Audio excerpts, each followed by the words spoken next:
Okay guys, so for this video we'll be going over the conservative way to tackle a challenge, which is basically the safest way to go about doing a challenge.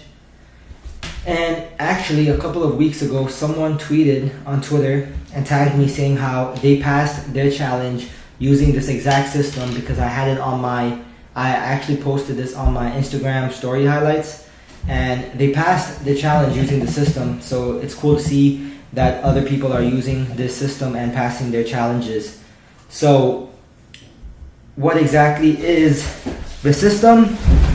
Well, as you can see, we start off risking 0.5% until we're up 2%.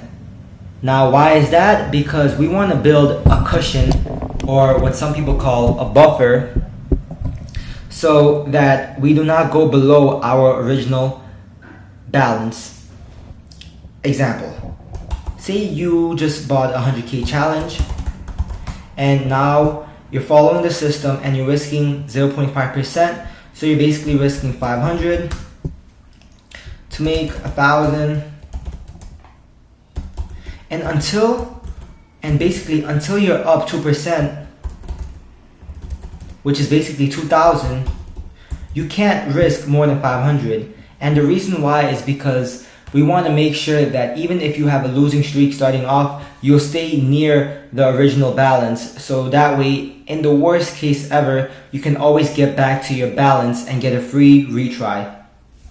But if you do start off good, and you actually win your first couple of trades, then you have this cushion now, and you can start risking 1%.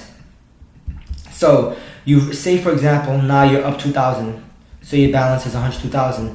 Now you can start risking 1% of your original balance. So you can start risking 1K until you hit the 10%, until you pass your challenge, until you hit your 10%.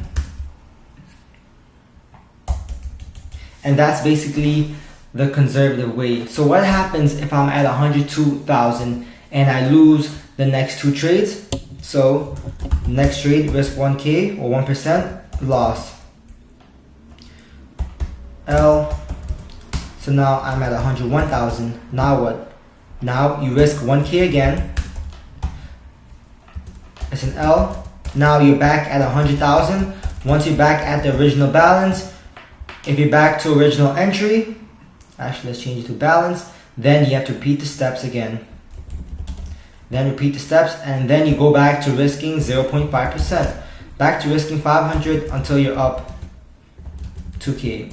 And like I said, this is all just to make sure that you do not blow this account, because usually most people who use this system, this account means a lot to them. This challenge is probably all they had in their bank account. So by using this system makes sure in the best way that you do not lose this challenge.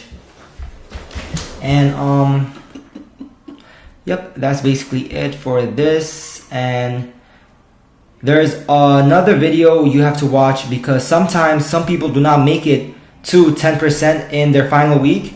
In the final week, they may be up, sometimes at the least up 2%, or maybe up 6, 7, 8%.